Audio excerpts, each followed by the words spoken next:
Here's a slightly different project. What I want to do is cut 5.5-inch circles to mount pots on a shelf. Problem is the shelf is 64 inches long, and if you look at my board, it's 65 inches long. So my work area for this shark is just 2 feet. So I can cut a 2-foot section. Then I've got a mark right here where 2-foot comes, right there. And I'll move that down, and then I'll cut the next 2-foot section, which should be right about here. And then there's, I don't know, 16, 18 inches left. So I'll move to that mark. So I broke it into 3 parts. Part 1 is this section, part 2 is this section, and part 3 is this section. So I actually did it as 3 separate drawings on my Vectric software. You can do what's called tiling, but I haven't bothered to do that yet. I found it easier just to do 3 sections and then load up part 1, part 2, part 3, slide it down and cut the hole. So that's what we're going to do next. I have to, my 0 point is right here. So I'll move this over and set my 0, 0, 0 at that surface right there.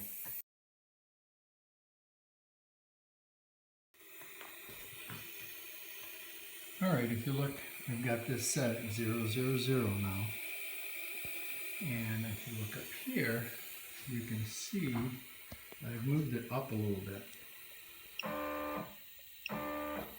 One of the tricks that people don't realize is when I tell it to go to 0, if I just hit this where it says move to 0, if I hit it once, it actually moves it above, a 1/2 inch above the workpiece.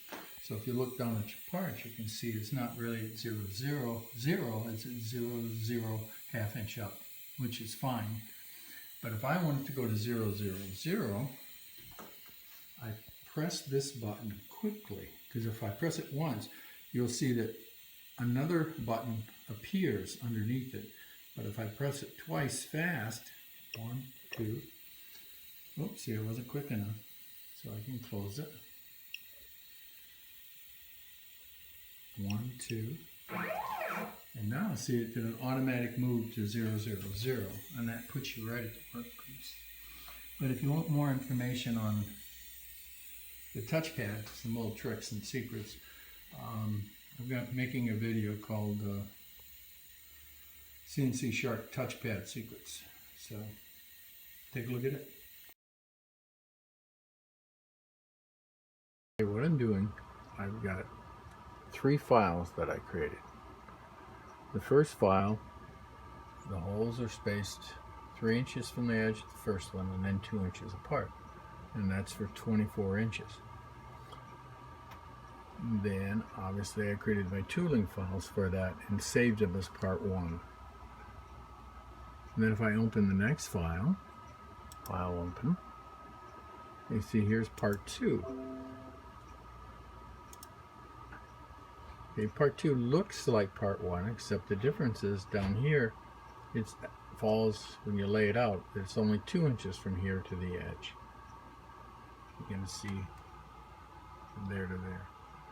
So I laid it all out and broke it into 3 sections. In part 3, there's only 2 holes in it. Part 3 is here, so you'll see it's difference, there's only 2 holes. The board actually ends up here.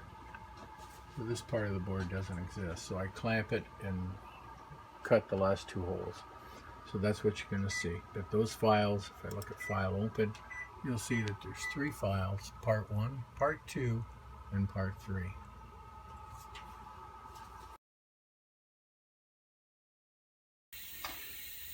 Now I'll start the unit. I've got to go and find, before I do that, I want to move it up just a little bit, and the reason for that, exit, is I'm going to start my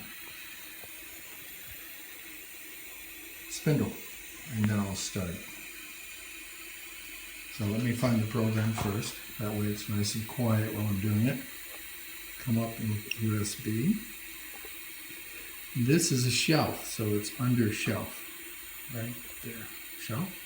And if you see part 1, part 2, in part 3. We're going to do part 1, and it starts in the lower corner, and I use a 1/4 inch bit. That's good. Next. It's not referenced to center, which is okay because I'm at the lower left, and then I simply hit start. But I've got to start my unit first, and I'm going to do that. I'll get my finger out of the way. Start my spindle first, and that way it'll be quiet while we're talking. Project 1 is now done. You can see that it's completed. The first hole, I cut it out. It actually cut through the tab, so I had my 0 set a little bit lower than I should have had it set. The problem is that this surface board needs to be cleaned again. It raises it up a little higher or lower in different spots because of irregularities in the board. That mark that I'm pointing to now, that's where I'm going to move to. That's the first 24 inches. So the next one will be moved to that. See that little laser line right there? That's where my 0, 0 reference point is. So I'm going to slide that board down and clamp. We're going to load up part 2. Go to the USB, select part 2, which is the top one. And if you look at it, it tells you part 2, it's 5 inches from the last hole. Actually, it's 0.5 because you can't use points. Then you go to next, then you hit start, and it will machine it. As you can see, part 2 is done. There's 6 holes machined all together. There's only 2 more holes to go on the end. So we have to slide it down again. We'll slide it from that mark up to the 0 reference line. So that's the next step. Slide it, clamp it, machine it.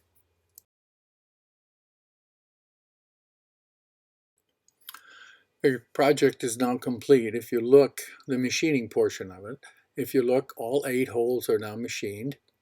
The board's 65 inches long.